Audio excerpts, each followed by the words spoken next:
Quiero comenzar con algo que es común en la EDE.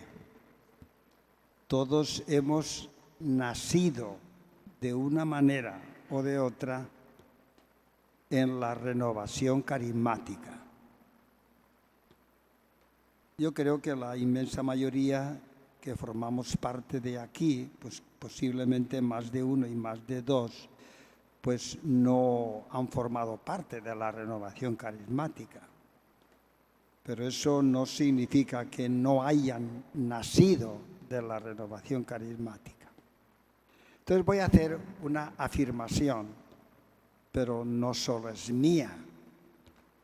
La afirmación la hacen, por ejemplo, el padre Reiniero Cantalamessa. ¿Saben quién es, verdad? Es un franciscano nombrado por el Papa cardenal. Y él dice que la mayor necesidad que tiene la Iglesia se llama el Espíritu Santo. Hay otro autor que ya murió, porque el padre Reiniero Cantalamessa todavía vive. Es el predicador del Vaticano. Hace poquito estuvo hablando en el Vaticano. Hay otro que se llama padre Tony de Melo, jesuita de la India. Murió hace mucho tiempo, gran psicólogo. Donde él, en uno de sus libros, él dice, la mayor necesidad que tiene la Iglesia se llama renovación en el Espíritu Santo. Y digo esto porque se habla mucho de la renovación de la Iglesia. Yo no formo parte no soy párroco. Ahora el Señor me tiene destinado en Pinalejo, en el centro que llamamos de espiritualidad y formación Las Milpas. Y entonces no me dedico mucho a la liturgia, a los cursos bíblicos, a la pastoral social, pastoral profética. No me dedico mucho a eso. Más bien no me dedico a nada. Pero yo que llevo ya bastante tiempo, yo también digo, lo afirmo y trabajo en ello. La mayor necesidad que tenemos en la Iglesia, y no estoy hablando de la Iglesia institucional, estoy hablando de todos nosotros, de todos los grupos, comenzando por el Papa y terminando con el último seguidor de Jesús. Si nosotros no nos dejamos guiar por la luz y la fuerza del Espíritu Santo, no vamos a crecer.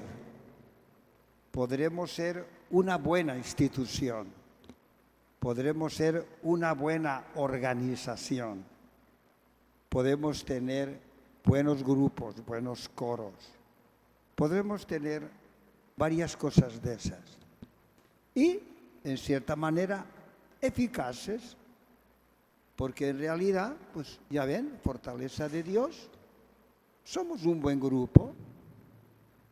Fortaleza de Dios tiene una buena organización juvenil. ¿Saben quién tocaba la guitarra cuando comenzamos Fortaleza de Dios? ¿Saben quién enseñaba las canciones? ¿Saben quién dirigía? Pues yo. No había músicos, no había conferenciantes. Miren ahora, qué coro. Y eso suena poquito, así nada más. Cuando comenzamos, teníamos un viernes lo teníamos todo. Teníamos grupo de hombres por un lado, grupo de mujeres por otro lado. Teníamos la enseñanza de la comunidad. teníamos la asamblea, un mismo día lo teníamos todo. Y yo recuerdo que sí teníamos un buen principio. Vamos a comportarnos en la asamblea como si fuéramos 1000.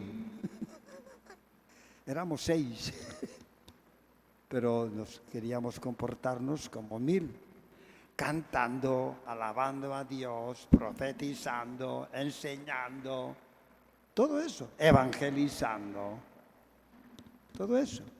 Pero sí puedo decirles que en ese momento sí teníamos claro que era la guía del Espíritu el que nos mandaba, el que nos dirigía. ¿Por qué tenemos, llamemos, deficiencia? No hay que tener vergüenza en decirlo, en la iglesia. Porque hay muchas cosas. Cuando tú vas al Vaticano, ahí están todas las cosas organizadas, todos los dicasterios y todo, bueno.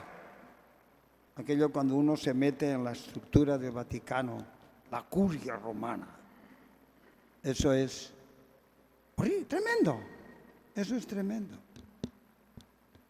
A mí lo que más me llama la atención es cuando veo, que el Señor me perdone, cuando veo, por ejemplo, las celebraciones de la Eucaristía.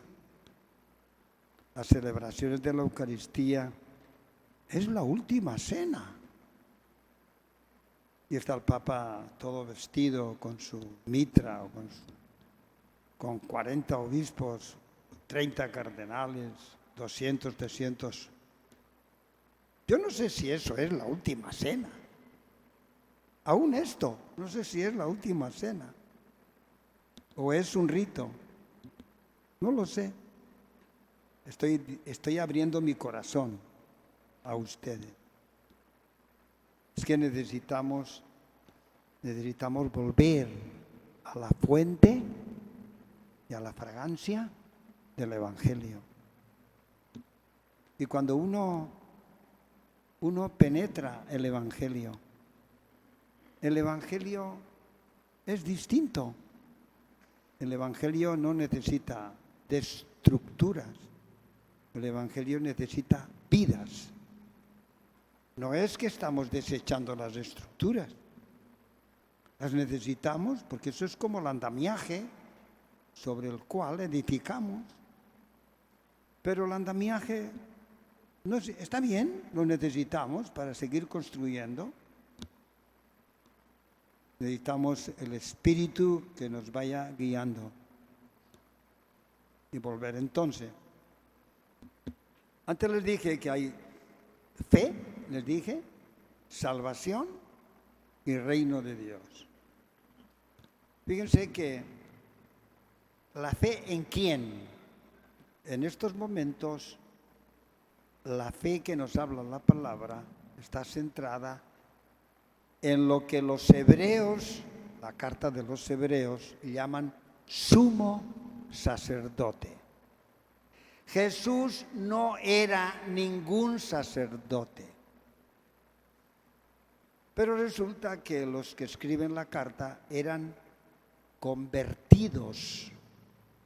Seguramente eran sacerdotes de la antigua ley que cuando vieron la vaciedad de la fe judía en el templo, cuando veían aquellos grandes sacrificios, cuando veían por la mañana, mediodía y por la tarde los grandes sacrificios, y había sacrificios de holocausto, creo que se llama holocausto, donde el animal que ofrecían era consumido en su totalidad.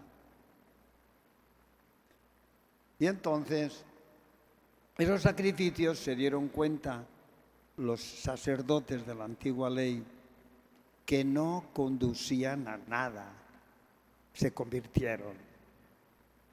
Pero tenían todavía la mente judía. Ellos creían que el sumo sacerdote ofrece el sacrificio por los pecados propios y de los demás.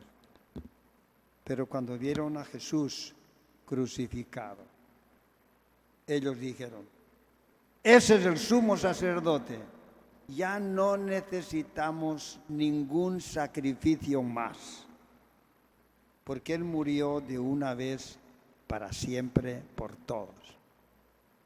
Ese es el Jesús a quien yo sigo, y ustedes también. No hay otro. Les voy a decir un poquito más claro, desde mi fe. Yo no sigo al Papa. Yo no sigo al Papa. Yo puedo leer y leo y aprendo lo que el Papa, pastor universal de la Iglesia Católica, dice y lo tengo presente. Por ejemplo, esta frase que les he dicho hoy, hay que volver a la fuente del Evangelio, es del Papa Francisco. Y me encanta. Hay que volver a la frescura, a la fragancia del Evangelio. Él habla en Evangelii Gaudium, la carta de evangelización, es el Día Mundial de las Misiones, y nos dice eso. Si nuestra comunidad quiere ser misionera, y lo es y lo hace, tengo que reconocerlo, tenemos que volver a la fragancia del Evangelio. No vamos a predicar por ahí, ¿me permiten la palabra que yo digo? Babosadas, no prediquemos babosadas. Vamos directos al Evangelio. El Evangelio dice, ¿cuántas veces hay que perdonar? ¿Cuántas veces hay que perdonar? Bueno, pues lo dice el Evangelio. Si te pegan en una mejilla, ponle la otra. Hay que saber perdonar. No vas a multiplicar el mal. No devuelvas el mal por mal. Digan sí cuando es sí y no cuando es no. Y el Evangelio es capaz de decir en palabras de Jesús, y todo lo que sobrepasa eso es del diablo. Y así podíamos ir recordando las cosas del Evangelio. La gente lo necesita. La gente no necesita discursos. La gente no necesita palabras bonitas. San Pablo era de eso. Yo no vengo aquí con palabras, no, yo vengo aquí con la cruz.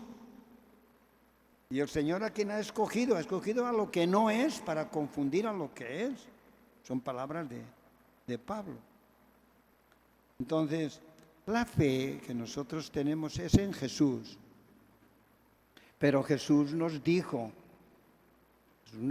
hablando de la necesidad de la iglesia, dice, cuando yo me vaya, yo les voy a mandar otro protector, les va a mandar otro paráclito. Y Él les va a recordar todas las palabras que yo les he dicho.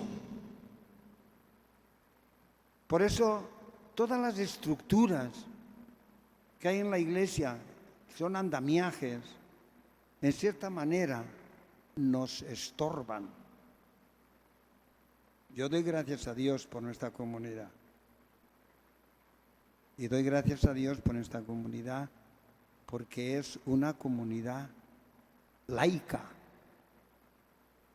Voy a decir cosas que quizá no están bien. Y algunos, no necesitamos sacerdotes para que nuestra comunidad funcione. No necesitamos ningún obispo que venga a decirnos, hagan esto y esto y esto y esto. No necesitamos. Nosotros sí necesitamos de la luz del Espíritu que nos vaya guiando para que nosotros calquemos en nuestra vida la vida de Jesús. Miren este hombre del Evangelio. Lo primero del sumo sacerdote de la segunda lectura. El Evangelio nos habla de un ciego. Yo cuando fui a Jericó, y cerca de Jericó está el Mar Rojo, el Mar Muerto. Y entonces, por las circunstancias sociopolíticas de allí, no pudimos ir por la carretera, un bus, y nos mandaron por el camino del desierto. Yo me acordé porque era el camino que conducía en aquel tiempo de Jericó a Jerusalén y de Jerusalén a Jericó. Pasaba por el desierto.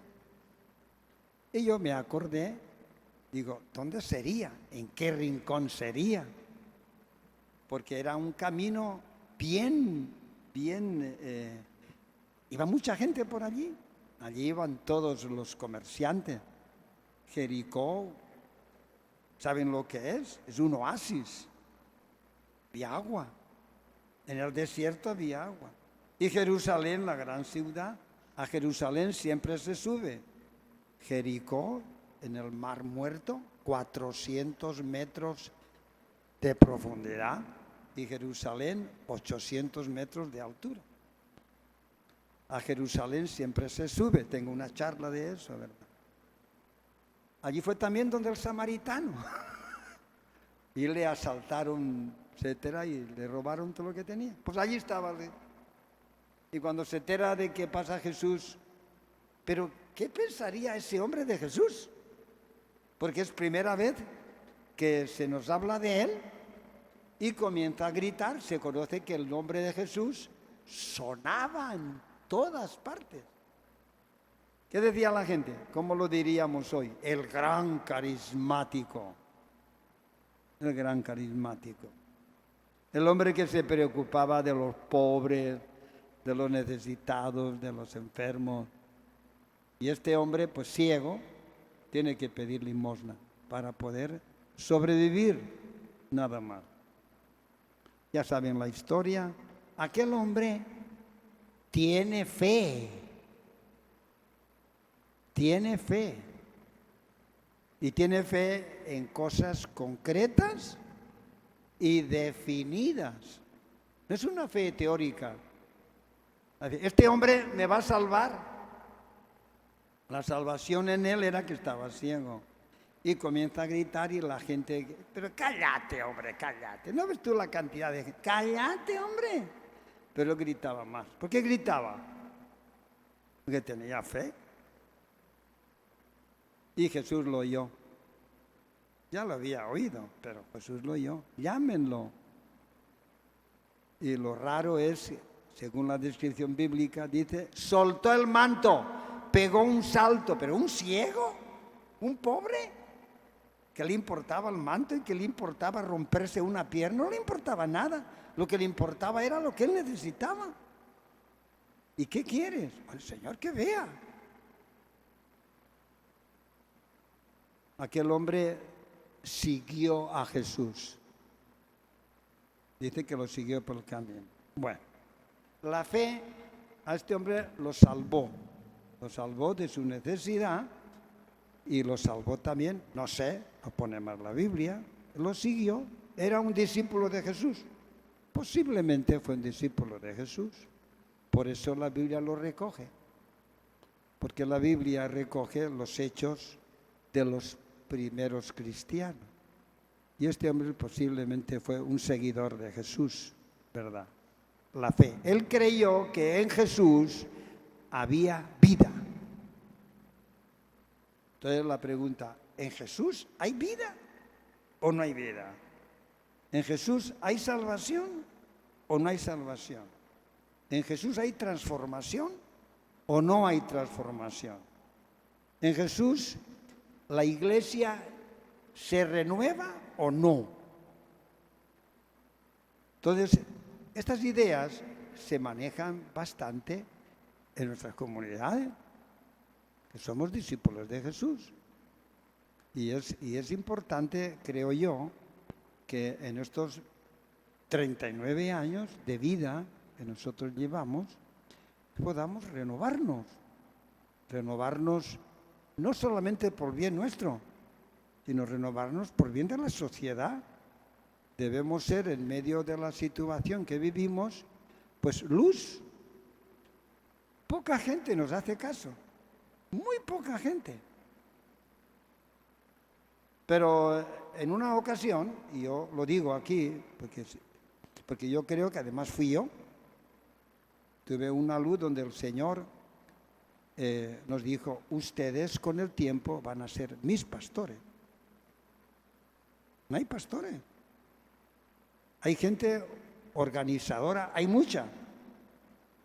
Pero pastores que guíen al pueblo, pastores que iluminen al pueblo, pastores que den buen alimento al pueblo, que lo lleven a las fuentes límpidas, que lo lleven y lo liberen de los peligros que hay en el mundo. Muy poco. Ahora es el mundo el que nos está supliendo. Yo cuando veo a los jóvenes, a veces a mis compañeros, que estamos compartiendo y cada uno está con su teléfono. Mira, todos los memes, pura babosada. Entonces, nos estamos guiando nuestra juventud, nuestros hijos, muchas veces, por ese tipo de... ¿Quién les va a ayudar para que tengan buen alimento y tengan buenas aguas? Puedan aspirar el perfume del reino de Dios. ¿Quién? Pues nosotros estamos llamados a eso. Estamos llamados a ser una luz en el mundo. Estamos bien protegidos porque vivimos en un baluarte y está bien, esa es la visión, el carisma que nos han dado, pero resulta que ese baluarte no es para estar cómodos. Ese baluarte es para que nos preparemos y hagamos algo. Yo no sé cómo está nuestra misión. Esta pandemia pues nos ha limitado y nos ha cortado las alas. Esperemos pues que esto nos lleve adelante. No nos vaya a pasar lo que está pasando en España. Ahí leí un artículo de un comentarista. Y de esta pandemia dice, creíamos que nos iba a enseñar y no hemos aprendido nada. ¡Qué barbaridad! Dice que no hemos aprendido nada. Han vuelto a lo mismo, al botellón, al fútbol, al baile, a hacer lo que... Bueno, pues la vacuna les ayuda a no contaminarse. Mejor todavía, para hacer lo que nos da la gana. Para eso estamos nosotros, para hacer lo que nos da la gana. Mejor nos morimos casi. Bueno, ¿me entienden o no me entienden? ¿Está claro? Entonces, fe nos trae la salvación. Y la fe, con esa salvación que experimentó el Bartimeo ese, lo llevó al reino de Dios. Lo llevó a seguir a Jesús. Seguimiento de Jesús como que es fundamental en el cristianismo. Amén. Señor, danos tu espíritu. Recuérdanos, Señor, lo que tú nos iluminaste a los inicios de esta comunidad, que nos dejemos guiar por tu espíritu. Bendice a todos los hermanos de la comunidad y a todos aquellos, Señor, también que están unidos hoy a nosotros. Bendícelos. Amén.